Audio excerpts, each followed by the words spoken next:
Selain juru bicara Partai Gerindra dan Rosiade, ada Aryo Bimo, juru bicara DPP PSI, bergabung juga bersama kita ada Deputi Badan Pemenangan Pemilu DPP Partai Demokrat, Kamhar Lakumani. Selamat malam, Pak Kamhar.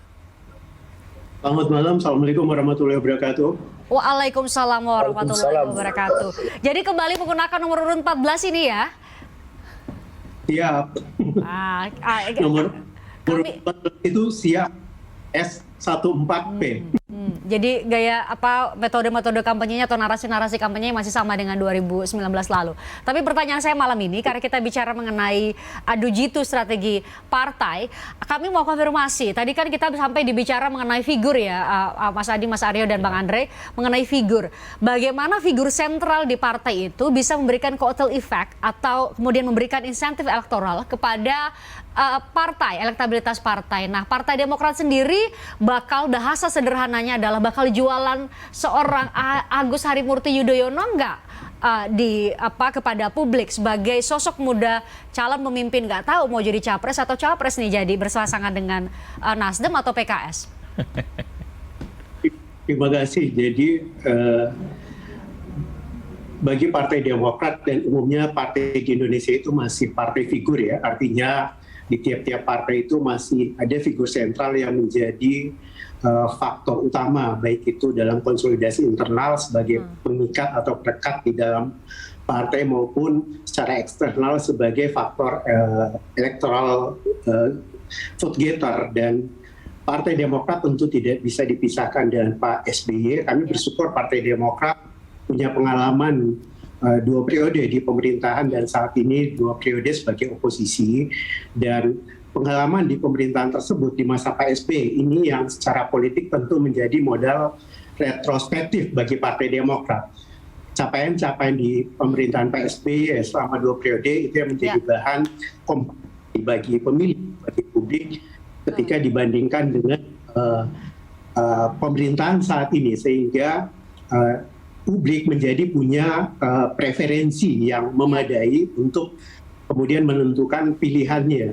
Itu yang pertama. Yang kedua juga Partai Demokrat syukur berhasil melakukan regenerasi. Saat ini ada Mas Ketum AHY yang kami sebut sebagai kekuatan prospek, kekuatan masa depan, sebagai the next leader.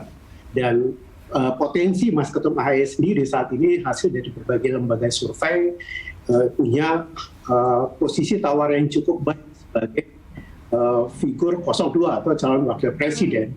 Dan saat ini Partai Demokrat bersama dengan Nasdem dan PKS terus membangun komunikasi politik yang intens sebagai ikhtiar untuk melanjutkan koalisi perubahan.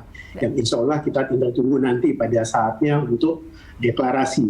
Selanjutnya bagi Partai Demokrat juga tentu figur-figur struktur partai sendiri juga menjadi salah satu kekuatan politik untuk pemenangan.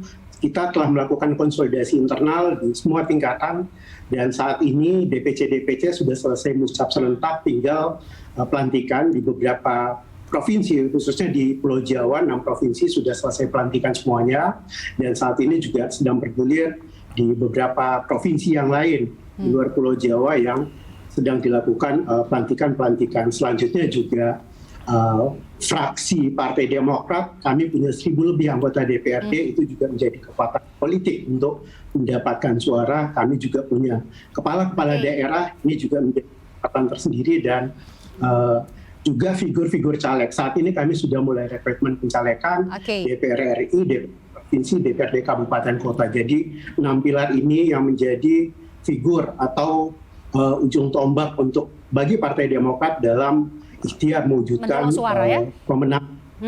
kemenangan pemilu di 2024 nanti. Tadi karena Pak Kamhar sudah menyinggung soal nanti saja kita tunggu deklarasi, jadi saya mau konfirmasi, jadi beneran jadi dengan berkoalisi dengan PKS dan Nasdem?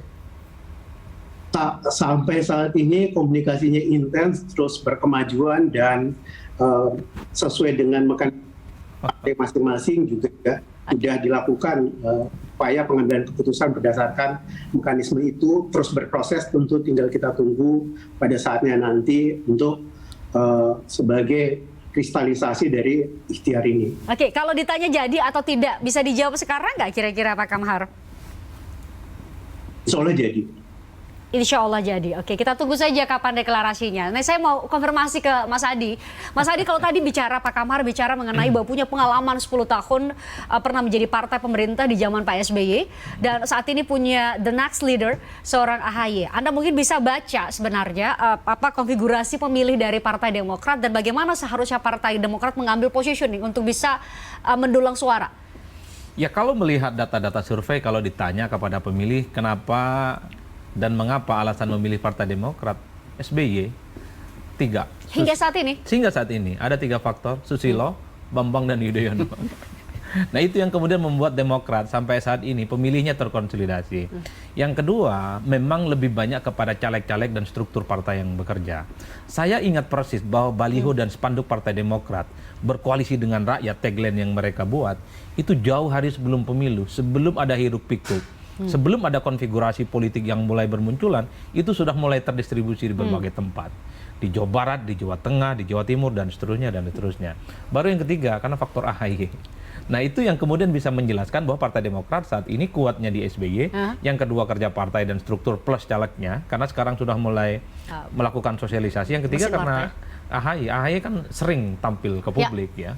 Mereka bikin safari politik, betul, bahkan kalau tidak salah, ketika ada isu pencegalan dengan isu tentang pencegalan Partai Demokrat, hampir tiap hari kita melihat SBY, AHY silih berganti konferensi pers. Orang melihat di sini sebagai bagian dari pemanasan untuk melakukan kerja karya politik. Dari situlah publik mulai terkonfirmasi, oh iya Partai Demokrat konsolidasi, merapatkan barisan, dan kemudian terus mengorbitkan nama mereka sebagai kandidat capres namanya AHY. AHY, masih kita coba tunggu untuk apakah benar jadian dalam berkoalisi dengan PKS dan juga Nasdem. Kami lanjutkan obrolan terkait hal ini usai jeda ya di obrolan malam. Tertarik dengan diskusi saya dengan para narasumber? Saksikan obrolan malam dengan topik-topik menarik lainnya. Jangan lupa subscribe ya channel YouTube Berita 1. Like, komen, dan share video ini ya. Terima kasih.